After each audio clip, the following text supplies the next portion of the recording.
আসসালামু আলাইকুম সবাইকে। আজকে সিরিয়াস সাজেশন ফর এমআরসিপি তে আমি স্বাগত জানাচ্ছি ডক্টর সোহরাব হোসাইন।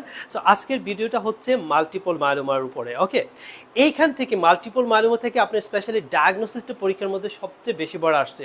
তাহলে ডায়াগনোসিসটা দুইটা ক্যাটাগরিতে আসে। দুইটা ক্যাটাগরি কি সেটা আমি একটু বলে দিচ্ছি। লাইক ধরেন, যদি কোনো একটা পেশেন্টের ওল্ড এজের পেশেন্ট হয় এবং ব্যাক পেন থাকে, ওল্ড এজের পেশেন্ট ব্যাক পেন থাকে, তার সাথে যদি পেশেন্টের ধরেন নাইট সোয়েটস থাকে, ওয়েট লস থাকে, অ্যানিমিয়া থাকে, সেরাম ক্যালসিয়াম লেভেল বেশি থাকে, সো আমাদের ডায়াগনোস হচ্ছে মাল্টিপল মায়োলোমা। এটাকে হচ্ছে একটা অপশনে তার ডায়াগনোসিস।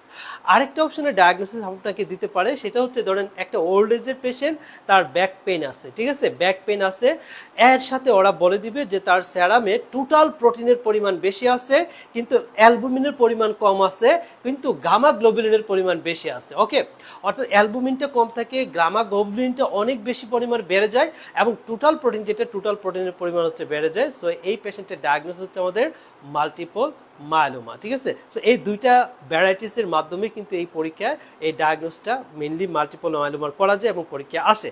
সো আপকামিং এমআরসিপি এক্সামে ইনশাল্লাহ এটা আপনারা পেয়ে যাবেন। থ্যাংক ইউ সবাইকে, থ্যাংক ইউ অল।